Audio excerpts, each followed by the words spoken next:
Previous lecture में हम लोग मैट्रिसेस के मल्टीप्लिकेटिव इनवर्स फाइंड करने का वे सीख रहे थे और हम लोगों ने 2x2 और 3x3 ऑर्डर के मैट्रिसेस के मल्टीप्लिकेटिव इनवर्स फाइंड करने का वे सीखा था।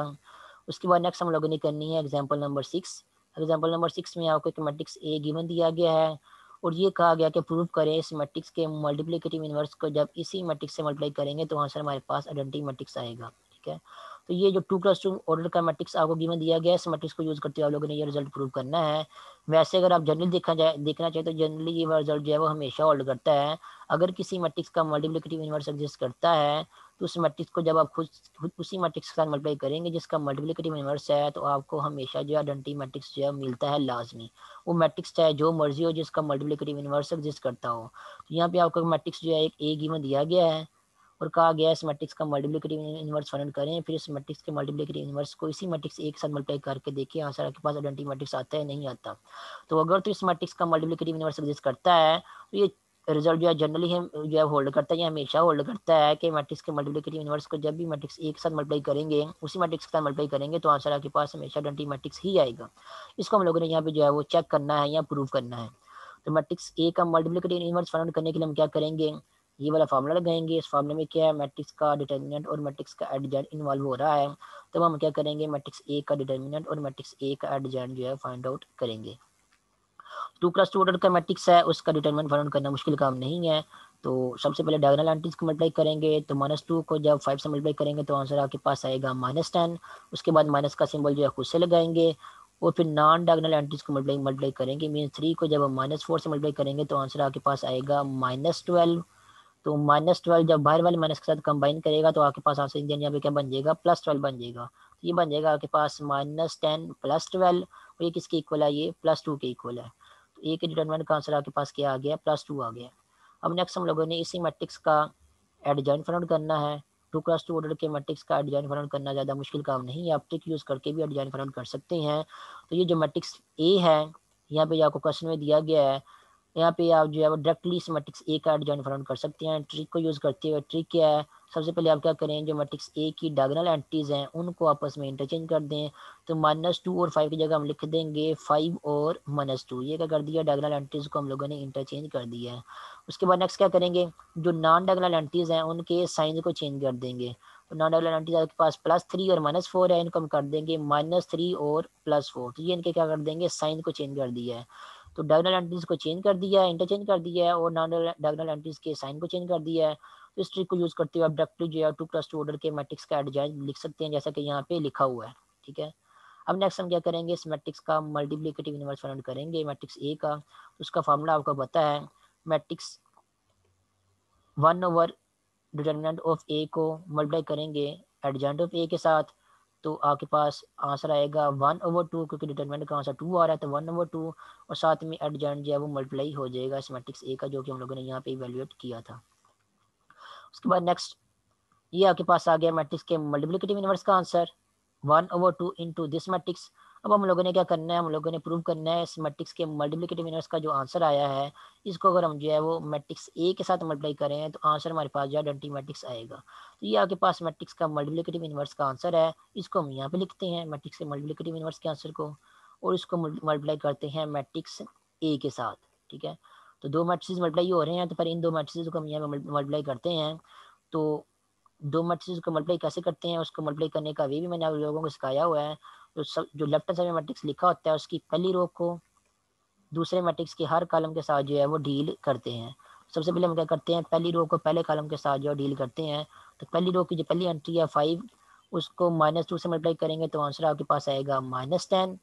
उसके बाद फिर प्लस का सिंबल खुद से लगाते हैं और -3 को जब हम -4 से मल्टीप्लाई करेंगे तो आंसर आपके पास आ जाएगा +12। तो ये बन जाएगा आपके पास -10 +12।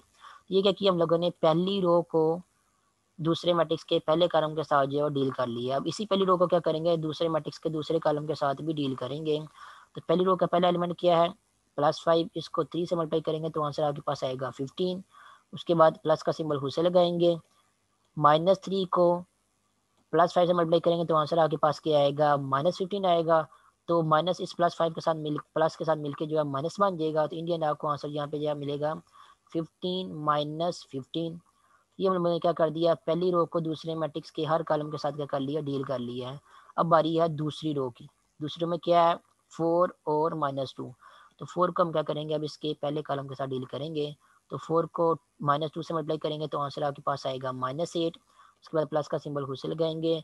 -2 को जब हम -4 से मल्टीप्लाई करेंगे तो आंसर आपके पास आएगा +8। तो +8 आपके पास यहाँ पे आ जाएगा और ये इन दी एंड आपके पास बन जाएगा -8 + 8। इसी तरह आप जो है दूसरी रो को दूसरे कॉलम के साथ डील करेंगे तो आपके पास आंसर जो है वो ये आ जाएगा 12 - 10। नेक्स्ट सिंप्लीफिकेशन करनी है। सिंप्लीफिकेशन करेंगे तो -10 और +12 आपके पास +2 की इक्वल होता है। 15 - 15 0 की इक्वल बन जाएगा। 8 और -8 यह भी आपके पास 0 बन जाएगा और 12 - 10 ये आपके पास ये भी +2 बन जाएगा। अब नेक्स्ट क्या करेंगे, भाई ये जो 1 और 2 मल्टीप्लाई हो रहा है इसको अब इस मैट्रिक्स के साथ मल्टीप्लाई करके देखते हैं इन दी एंड हमारा आंसर क्या आता है। तो 1 और 2 को किसी मैट्रिक्स के साथ मल्टीप्लाई करने का मतलब ये है कि उस 1 और 2 को या स्केलर को उस मैट्रिक्स की हर एंट्री के साथ मल्टीप्लाई करना है। तो 1 और 2 को इस मैट्रिक्स की हर एंट्री के साथ मल्टीप्लाई करेंगे तो 0 के साथ जब हम मल्टीप्लाई करेंगे तो आंसर हमारे पास 0 ही रहेगा। लेकिन जब 1 और 2 को 2 के साथ मल्टीप्लाई करेंगे तो आंसर आपके पास क्या आ जाएगा, 1 आ जाएगा। तो यहाँ पे आपके पास ये बन जाएगा एक 2x2 ऑर्डर का आइडेंटिटी मैट्रिक्स जिसको हम आई से डिनोट कर देंगे। यहाँ पे आई से भी डिनोट कर सकते हैं और कैपिटल आई के नीचे छोटा सा 2 लिख के भी आप इस नोटेशन से भी डिनोट कर सकते हैं। आई के नीचे 2 लिखा होने का मतलब ये होता है कि वो 2x2 ऑर्डर का आइडेंटिटी मैट्रिक्स है। इस तरह अगर आई के नीचे 3 लिखा हुआ हो तो इसका मतलब ये होता है कि वो 3x3 ऑर्डर का आइडेंटिटी मैट्रिक्स है। इस तरह इन जनरल अगर आई के नीचे जो है वो n लिखा हो इसका मतलब ये होता है कि वो एन ऑर्डर का या एन क्रॉस एन ऑर्डर का जो है वो आइडेंटिटी मैट्रिक्स है। तो यहाँ पे इन्होंने आई से डिनोट किया हुआ है आइडेंटिटी मैट्रिक्स को, हम भी इसको आई लिख देते हैं। तो ये आपके पास 2x2 ऑर्डर का एक आइडेंटिटी मैट्रिक्स बन गया है। इसको हम क्या कर देंगे, आई का नाम दे देंगे और ये इन दी एंड आपका प्रूफ हो जाएगा कि जब मैट्रिक्स के मल्टीप्लिकेटिव इनवर्स को उसी मैट्रिक्स के साथ मल्टीप्लाई करते हैं तो हमें यहाँ से में क्या मिलता है, आइडेंटिटी मैट्रिक्स मिलता है। उसके बाद नेक्स्ट है एग्जाम्पल नंबर 7। एग्जाम्पल नंबर 7 में ये कहा गया है कि आप यहाँ पे जो अननोन एक्स इन्वॉल्व हो रहा है उसकी वैल्यू को जो है फाइंड आउट करें। और अननोन एक्स कैसे इन्वॉल्व हो रहा है, आपको एक इक्वेशन दी गई है, उस इक्वेशन में आपके पास जो है अननोन एक्स जो है इन्वॉल्व हो रहा है। इक्वेशन क्या है, लेफ्ट हैंड साइड में उसमें 3x3 ऑर्डर के मैट्रिक्स का डिटरमिनेंट लिखा हुआ है उस इक्वेशन में, और राइट हैंड साइड में जो है उस डिटरमिनेंट का आंसर लिखा हुआ है वो क्या है, -30। तो इस डिटरमिनेंट का आंसर किसके इक्वल आ रहा है, -30 के इक्वल आ रहा है। ये आपको एक इक्वेशन दी गई है, इस इक्वेशन को सॉल्व करते हुए लोगों ने यहाँ पे जो अननोन एक्स इन्वॉल्व हो रहा है उस एक्स की वैल्यू फाइंड आउट करनी है। तो सॉल्व करते हैं इस क्वेश्चन को। इस डिटरमिनेंट का आंसर जो है वो -30 के इक्वल दिया गया है। तो लेफ्ट हैंड साइड में हमें जो कैलकुलेशन करनी पड़ेगी, क्योंकि राइट हैंड साइड में जो है -30 जो है वो सिंप्लीफाइड आंसर पहले से गिवन दिया गया है। तो हम क्या करते हैं, लेफ्ट साइड आंसर को जो है वो सिंप्लीफाई करते हैं। मीन्स यहाँ पे जो डिटरमिनेंट दिया गया 3x3 ऑर्डर का लेफ्ट हैंड साइड में, इसको हम जो है वो डिटरमिनेंट को ओपन करके फाइंड आउट करते हैं। इन दी एंड इसका आंसर जो है वो क्या बनता है। तो डिटरमिनेंट फाइंड आउट करने के लिए हम इसको किसी भी रो या किसी भी कॉलम से एक्सपेंड कर सकते हैं। तो हम अपनी आसानी के लिए क्या करेंगे, इसको फर्स्ट रो से एक्सपेंड करेंगे। फर्स्ट रो जब एक्सपेंड कैसे करना है, पहली एंट्री कौन सी लिखी हुई है, 3। तो 3 के साथ प्लस का सिंबल लगेगा, यहाँ एंट्री आपके पास 3 एज इट इज आ जाएगी। उसके बाद 3 जिस भी कॉलम और जिस भी रो में मौजूद है इस रो और कॉलम को डिलीट कर देंगे और बाकी एंट्रीज जो बच गई हैं उनका डिटरमिनेंट जो है 3 के साथ मल्टीप्लाई करेंगे। तो इनका डिटरमिनेंट जो है यहाँ पे डायरेक्टली सॉल्व करते हैं। 3 को जब 0 से मल्टीप्लाई करेंगे तो आंसर आपके पास आएगा 0। उसके बाद माइनस का सिंबल खुद से लगाते हैं और 4 को जब 1 से मल्टीप्लाई करेंगे तो आंसर आपके पास 4 आएगा। तो ये बन जाएगा +4। ये बन जाएगा आपके पास 0 - 4। ठीक है, ये इसको मल्टीप्लाई कर देंगे हम इस 3 के साथ जो कि पहली एंट्री लिखी थी पहली रो की। उसके बाद बारी है दूसरी रो की, पहली रो की दूसरी एंट्री की। तो दूसरी रो की पहली रो की दूसरी एंट्री के साथ हम क्या करेंगे, हम माइनस का सिंबल लगाएंगे। ये आपके पास बन जाएगा -1 यहाँ पे। उस -1 का क्या करना है, ये 1 जिस भी रो जिस भी कॉलम में मौजूद है उस रो काम को डिलीट करने के बाद बाकी जो एंट्रीज बच गई हैं उन एंट्रीज के डिटरमिनेंट जो है वो इनके साथ इस वन के साथ जो है मल्टीप्लाई करेंगे हम। तो बाकी एंट्रीज आपके पास हैं -1 x और 4 और 0। इनका डिटरमिनेंट मुझे है और यहाँ पे डायरेक्टली सॉल्व करते हैं। तो -1 को जब हम 0 से मल्टीप्लाई करेंगे तो आंसर आपके पास आएगा यहाँ पे 0, ये वाला 0 आ जाएगा। उसके बाद नेक्स्ट माइनस का सिंबल जो है वो खुद से लगाएंगे।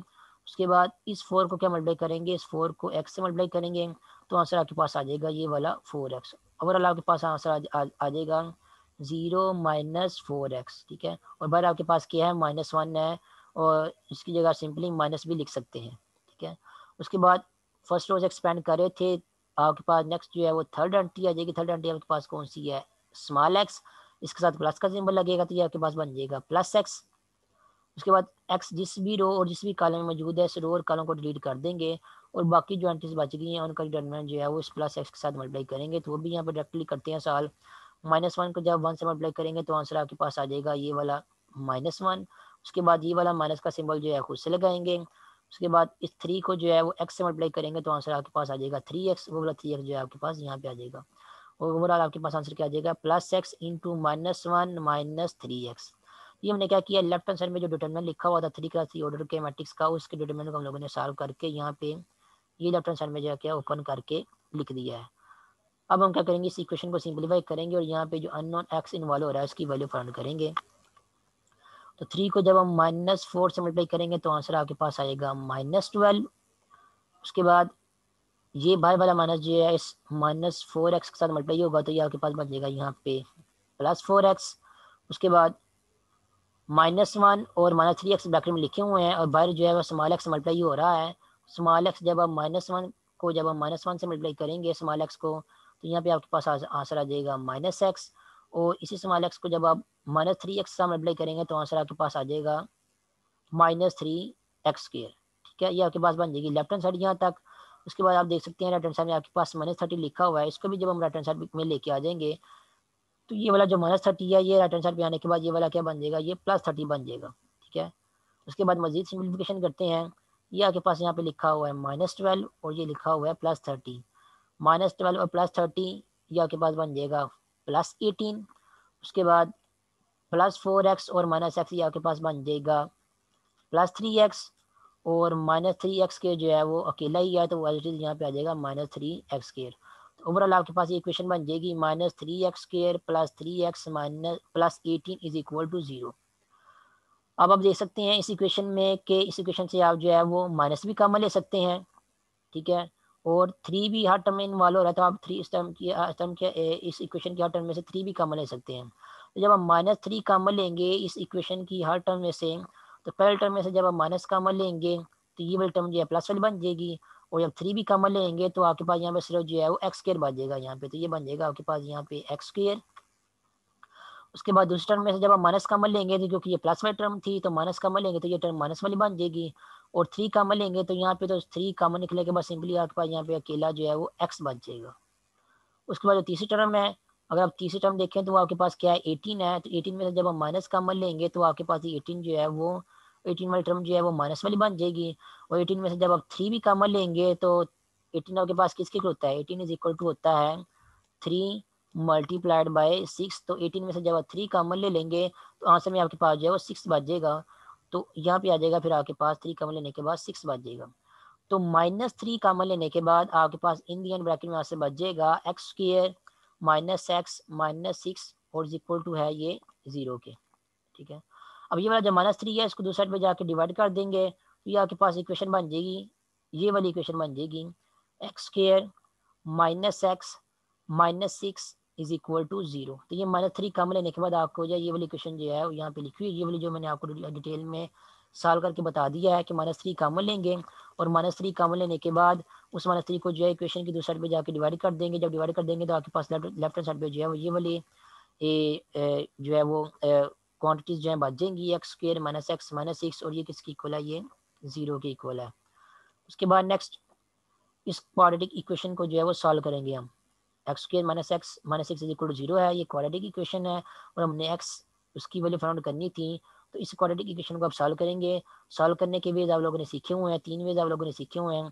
आपने बाय मेथड ऑफ फैक्टराइजेशन भी इस क्वाड्रेटिक इक्वेशन को सॉल्व करना सीखा हुआ है, by method of completing square भी सीखा हुआ है और क्वाड्रेटिक के फार्मूला को यूज़ करते हुए भी आप जो है क्वाड्रेटिक इक्वेशन को सॉल्व कर सकते हैं। जो भी मेथड आपको इजी लगता है उस मेथड को आप जो है वो यूज़ करते हुए यहाँ पे जो क्वाड्रेटिक इक्वेशन दी गई है इसको सॉल्व कर सकते हैं। तो यहाँ पे मेथड ऑफ फैक्टराइजेशन जो है वो उसको यूज़ करते हुए इस क्वाड्रेटिक इक्वेशन को सॉल्व किया, तो हम मेथड ऑफ फैक्टराइजेशन को यूज़ कर लेते हैं। यहाँ पे मेथड ऑफ फैक्टराइजेशन के जरिए क्वाड्रेटिक इक्वेशन को कैसे सॉल्व करते हैं उसका भी मैंने आप लोगों को सिखाया हुआ है। एक बार फिर से जो है आपको थोड़ा सा डिटेल में जो है वो सिखाता हूँ कि फैक्टर्स जो है कैसे बनाते हैं। तो फैक्टर्स बनाने का वे ये है कि आपकी जो क्वाड्रेटिक इक्वेशन है उसमें देखें आपका जो x² है उसका कोएफिशिएंट क्या है, यहाँ पे x² का कोएफिशिएंट आपके पास +1 है और जो कांस्टेंट वाली टर्म है मीन्स वो वाला टर्म है जिसके साथ x इन्वॉल्व नहीं हो रहा, वो वाली टर्म जो है कौन सी है वो आप लोगों ने +1 इसके साइन के बगैर देखनी है। तो एक्स स्क्वायर का कोएफिशिएंट वो भी प्लस माइनस के साइन के बगैर देखना है, वो यहाँ पे क्या है +1 आ रहा है, और जो कांस्टेंट वाली टर्म है वो भी आप लोगों ने प्लस माइनस के साइन के बगैर देखनी है, वो आपके पास क्या आ रही है, और 6 आ रही है। तो 1 को जब हम 6 से मल्टीप्लाई करेंगे तो आंसर आपके पास आएगा 6। ठीक है, अब आप लोगों ने क्या करना है, वो वाले दो दो नंबर ढूंढने हैं जिन दो दो नंबर को मल्टीप्लाई करने के बाद आंसर आपके पास क्या आता है, 6 आता है। तो एक तो हम 1 को 6 से मल्टीप्लाई करेंगे या 6 को 1 से मल्टीप्लाई करेंगे तब भी आंसर हमारे पास 6 आता है, तो ये वाले दो नंबर हो सकते हैं। और दूसरा ये है कि अगर हम जो है वो 3 को 2 के साथ या 2 को 3 से मल्टीप्लाई करें तब भी आंसर हमारे पास क्या आता है, तभी आंसर हमारे पास जो है 6 ही आता है। तो ये है वो वाले दो नंबर्स जिनको आपस में मल्टीप्लाई करने के बाद आंसर जो है वो 6 आता है, और कोई भी दो नंबर जो आपको नेचुरल नंबर में जो है वो नहीं मिलेंगे। जब आप दो दो नंबर फाइंड कर लेंगे जिनको मल्टीप्लाई करने से आंसर जो है वो ये वाला नंबर जो है मीन्स के 6 आता है, फिर आप लोगों ने क्या करना है, फिर आप लोगों ने देखना है कि आपके पास जो पेयर्स मिले हैं आपको, एक पेयर आपके पास ये वाला है 1 और 6, और दूसरा पेयर आपके पास ये वाला है 3 और 2। तो ये जो पेयर्स आपको मिले हैं इन पेयर में से आप लोगों ने देखना है कौन से पेयर के साथ जो है वो, कौन से पेयर के जो दो नंबर हैं उनके साथ प्लस या माइनस का सिंबल लगाने के बाद हमें इन दी एंड एक्स का जो कोएफिशिएंट है वो यहाँ पे क्या है -1 है, वो वाला कोएफिशिएंट जो है मिल जाए। तो अब देखेंगे अगर आपके पास जो पहला पेयर है जिसके साथ जो इसमें 1 और 6 आ रहे हैं, अगर हम दोनों के साथ प्लस का सिंबल लगाएंगे तभी हमें एक्स का कोएफिशिएंट जो कि -1 है वो नहीं मिलेगा। इसके अलावा अगर दोनों के साथ माइनस का सिंबल लगाएंगे तभी हमें -1 जो है वो आंसर में नहीं मिलेगा। इसके अलावा अगर 1 के साथ माइनस और 6 के साथ प्लस का सिंबल लगाएंगे तो आंसर में आपको जो है +5 मिलेगा, -1 नहीं मिलेगा। उसके अलावा अगर आप जो है वो 1 के साथ जो है प्लस का सिंबल और 6 के साथ माइनस का सिंबल लगाते हैं तभी आपके पास आंसर जो है वो -5 आएगा, -1 जो है वो नहीं मिलेगा। तो ये वाला पेयर जो है 1 और 6 वाला इसको यूज़ करते हैं, अगर हम डिफरेंट साइन लगाएंगे तभी हमें इन दी एंड जो है वो -1 जो कि एक्स का कोएफिशिएंट है वो नहीं मिलेगा। तब हम दूसरे पेयर को देखते हैं, दूसरे पेयर में क्या क्या नंबर्स आ रहे हैं, दूसरे पेयर में 3 और 2 आ रहे हैं। तो अब हम लोगों ने क्या करना है, इनके साथ जो है प्लस और माइनस के डिफरेंट साइन जो है वो या सेम साइन लगाने के बाद चेक करना है कौन से साइन लगाने के बाद जो इंडियन हमें एक्स का कोएफिशिएंट जो कि -1 है वो मिलता है। तो अगर हम 3 के साथ प्लस का सिंबल लगाते हैं और 2 के साथ प्लस का सिंबल लगाते हैं तो हमें आंसर में क्या मिलेगा, +5 मिलेगा, आंसर में हमें -1 जो है वो नहीं मिलेगा। इसलिए हम इस कॉम्बिनेशन को भी चूज़ नहीं करेंगे। और इसके अलावा अगर हम 3 के साथ प्लस और 2 के साथ माइनस का सिंबल लगा दें तो ये बन जाएगा 3 - 2, ये किसकी इक्वल बन जाएगा, ये +1 के भी इक्वल बन जाएगा। और हमें +1 भी नहीं चाहिए, हमें क्या चाहिए, हमें -1 चाहिए क्योंकि एक्स का कोएफिशिएंट -1 है। तो हम इस जो है कॉम्बिनेशन को भी चूज़ नहीं करेंगे। फिर हम क्या करते हैं, अगर हम 3 के साथ जो है वो माइनस का सिंबल लगा दें, ये वाला 3 जो है, और जो 2 है उसके साथ अगर हम प्लस का सिंबल लगा दें, अब हम इनको ऐड देखते हैं सॉल्व करके, तो अब हमारे पास आंसर जो है वो -1 आ जाएगा। तो ये एक्स का कोएफिशिएंट -1 हमें जो है वो मिल गया है। अब हम लोगों ने क्या करना है, इसी कॉम्बिनेशन को जो है वो यूज़ करना है, -3 +2 इज इक्वल टू -1। ठीक है, अब ये जो कॉम्बिनेशन आपको मिल गया है इस कॉम्बिनेशन की दोनों साइड को क्या करेंगे, एक्स से मल्टीप्लाई कर देंगे। तो दोनों साइड को एक्स से मल्टीप्लाई करेंगे तो आपकी लेफ्ट हैंड साइड वो क्या बन जाएगी, -3x plus 2x is equal two is equal के बाद -1 है, तो जब -1 के साथ x मल्टीप्लाई होगा तो ये आपके पास बन जाएगा -x। तो ये वाली जो -x की वैल्यू आपको मिली है यहाँ पे -x is equal to -3x plus 2x, इस वैल्यू को आप लोगों ने क्या करना है, अपनी इक्वेशन में यूज़ करना है। नेक्स्ट टाइम आप क्या करेंगे, एक्स स्क्वायर को वैसे लिख रहने देंगे। उसके अलावा ये जो -6 लिखा हुआ है इसको भी एज इट इज़ वैसे लिख रहने देंगे। और ये जो दरमियान में आपके पास ये -x आ रहा था, ये वाला -x, इस -x की जगह आप लोगों ने यहाँ पे जो वैल्यू फाइंड की है -3x प्लस 2x, ये वाली वैल्यू जो आप लोगों ने -x की जो है यहाँ पे पुट कर देनी है, क्योंकि -3x प्लस 2x -x ही होता है। तो ये वाली जो -x की वैल्यू आप लोगों ने यहाँ पे पुट कर देनी है। पुट करने के बाद आप लोगों ने क्या करना है, दो दो टर्म में से जो भी क्वांटिटीज कॉमन आ रही हैं आप लोगों ने उन क्वांटिटीज को कॉमन लेना है। ठीक है, और कॉमन इस तरह लेना है कि आपकी इन ये जो ब्रैकेट्स आ रही हैं ब्रैकेट हमेशा सेम ही बने। तो अगर आप सही मेथड ऑफ फैक्टराइजेशन फॉलो कर रहे हैं तो कॉमन लेने के बाद आपकी ये ब्रैकेट जो है हमेशा सेम ही बनती है। तो कॉमन लेके देखते हैं हम लोग, पहले दो टर्म्स आपके पास आ रही हैं एक्स स्क्वायर -3x, तो हम देखेंगे इन दोनों टर्म में से कौन सी क्वांटिटी जो हम कॉमन ले सकते हैं। तो पहली टर्म जो एक्स स्क्वायर उसमें से भी हम एक्स कॉमन ले सकते हैं, और जो दूसरी टर्म है आपके पास -3x उसमें से हम जो है वो एक्स जो है वो कॉमन ले सकते हैं। तो एक्स स्क्वायर -3x में से जब हम एक्स कॉमन लेंगे तो एक्स स्क्वायर की जगह फिर क्या बच जाएगा, एक्स स्क्वायर की जगह सिंपली जो है वो एक्स बच जाएगा, और -3x में से जब हम एक्स कॉमन लेंगे तो वहाँ पे आपके पास सिंपली जो है ना आंसर जो है वो -3 बच जाएगा। तो x -3 आपके पास आंसर आ जाएगा पहले दो टर्म्स में से। उसके बाद जो बाकी दो टर्म्स में उनमें से भी हम जो है वो देखते हैं क्या कॉमन ले सकते हैं। अब जो बाकी दो टर्म्स में है उनमें से हम जो है x तो कॉमन नहीं ले सकते, लेकिन जो पहली टर्म है बाकी दो टर्म्स में से, ये वाली जो दो टर्म्स हैं इनमें से जो पहली टर्म है जो कि 2x है उसमें से हम 2 कॉमन ले सकते हैं। और जो दूसरी टर्म है आपके पास ये जो 6 है इसमें भी हम जो है वो 2 कॉमन ले सकते हैं, क्योंकि 6 को हम लिख सकते हैं 2 मल्टीप्लाइड बाय 3 6 होता है। तो 6 में से हम जो है जब 2 कॉमन ले लेंगे तो हमें आंसर में क्या बच जाएगा, आंसर में हमारे पास जो है 3 बच जाएगा, मीन्स 2 हम कॉमन ले सकते हैं। तो कॉमन लेते हैं 2x माइनस 6 में से जब हम 2 कॉमन लेंगे तो जो पहले टर्म है 2x उसमें से सिंपली आपके पास क्या बच जाएगा, x बच जाएगा, माइनस जो दूसरी टर्म 6 है उसमें से जब हम 2 कॉमन लेंगे तो आंसर आपके पास जो है उसमें से आंसर आपके पास सिंपली जो है 3 बच जाएगा। तो x माइनस 3 यहाँ पे भी आपके पास ब्रैकेट में आंसर बच गया है, और जो पहले दो टर्म में से कॉमन लिया था उसमें से भी जब हमने x को कॉमन लिया तो उसमें भी x माइनस 3 आपके पास जो है सिंपली ये वाला आंसर जो है बच गया है। तो अब आप देख सकते हैं कॉमन लेने के बाद दो टर्म्स में से कॉमन लेने के बाद इन दी एंड आपका आंसर जो है वो उसमें जो ब्रैकेट्स दो इन्वॉल्व हो रही हैं, ब्रैकेट्स क्या आ रही हैं, सेम ही आ रही हैं। एक ब्रैकेट ये वाली x माइनस 3 और दूसरी ब्रैकेट ये वाली x माइनस 3, जो दो टर्म्स आपके पास इन्वॉल्व हो रही हैं, एक टर्म आपके पास ये वाली है और दूसरी टर्म आपके पास ये वाली है। इन दोनों टर्म में क्या आ रही है, एक टर्म जो है वो क्या कहना है कि x माइनस 3 जो है वो सेम ही आ रहा है। तो हम इन दोनों टर्म से जब हम x माइनस 3 कॉमन लेंगे, ये वाला x माइनस 3 हम कॉमन ले लेंगे दोनों टर्म्स में से, जो पहले टर्म में आपके पास x इंटू एक्स माइनस 3, इसमें से जब हम x माइनस 3 कॉमन लेंगे तो यहाँ पे सिर्फ आपके पास क्या बच जाएगा, ये वाला स्मॉल x बच जाएगा, इसको हम यहाँ पे लिख देंगे। और जो दूसरी टर्म पे है उसमें से जब आप x माइनस 3 को कॉमन लेंगे तो जब उसमें से हम x माइनस 3 को कॉमन लेंगे तो बाकी यहाँ पे आपके पास सिंपली जो है वो सिर्फ प्लस 2 बच जाएगा, वो प्लस 2 आपके पास जो है यहाँ पे आ जाएगा। तो x माइनस 3 कॉमन लेने के बाद आपके पास आंसर बच जाएगा x minus 3 into x plus 1 is equal to 0। दो ब्रैकेट्स या दो नंबर्स आपस में मल्टीप्लाई हो रहे हैं, आंसर हमारे पास क्या आ रहा है, 0 की इक्वल आ रहा है। तो इसका मतलब ये x माइनस 3 वो भी 0 की इक्वल होगा और x प्लस 2 जो है वो भी 0 की इक्वल होगा। और जब x माइनस 3 आपका 0 की इक्वल होगा तो वहाँ से आपको x की वैल्यू 3 मिलेगी, और जब x प्लस 2 वो 0 की इक्वल होगा तो वहाँ से आपको x की वैल्यू जो है वो -2 मिलेगी। तो x इज इक्वल टू +3 और -2, ये आपके पास जो है आपको x की दो वैल्यू जो है मिल जाएंगी, और यही आपका क्वेश्चन का क्या होगा, आंसर होगा, क्योंकि क्वेश्चन में हमें x की वैल्यूज ही फाइंड आउट करने के लिए कहा गया था। उसके बाद नेक्स्ट चलते हैं एक्सरसाइज की तरफ। तो एक्सरसाइज में आप लोगों ने जो क्वेश्चन करने हैं, एक्सरसाइज में आपके पास आ रही है एक्सरसाइज 5.3। 5.3 में जो पहला क्वेश्चन है उसमें आपको डिफरेंट ऑर्डर्स के स्क्वायर मैट्रिसेस के डिटरमिनेंट फाइंड आउट करने के लिए कहा गया है, और आप लोगों को 1x1 2x2 और 3x2 सभी ऑर्डर के मैट्रिसेस का डिटरमिनेंट फाइंड आउट करने आते हैं। तो इनमें से जो अगर आप अपनी मर्जी से करना चाहें तो आप लोग को क्वेश्चन जो डिटरमिनेंट वाला सॉल्व कर सकते हैं। ये को करना इतना ज़्यादा जरूरी नहीं है, क्योंकि डिटरमिनेंट की क्वेश्चन की हमारी काफ़ी प्रैक्टिस जो है वो हो चुकी है। उसके बाद सेकंड क्वेश्चन है, हमने गिवन मैट्रिसेस के मल्टीप्लिकेटिव इनवर्स फाइंड आउट करने हैं। तो चार पार्ट जो है आपको 2x2 ऑर्डर के मैट्रिसेस के गिवन दिए गए हैं जिनका मल्टीप्लिकेटिव इनवर्स फाइंड आउट करना है, और दो पार्ट जो है 3x3 ऑर्डर के मैट्रिसेस दिए गए हैं जिनका मल्टीप्लिकेटिव इनवर्स फाइंड आउट करना है। तो आप लोग ये करें कि एक जो है वो 2x2 ऑर्डर के मैट्रिक्स का क्वेश्चन कर लें, मीन्स आप जो है क्वेश्चन नंबर 2 का जो पार्ट 4 है एक इस मैट्रिक्स का मल्टीप्लिकेटिव इनवर्स फाइंड आउट करें, और दूसरा जो है पार्ट 5 जो है ये दो पार्ट जो है आप कर लें।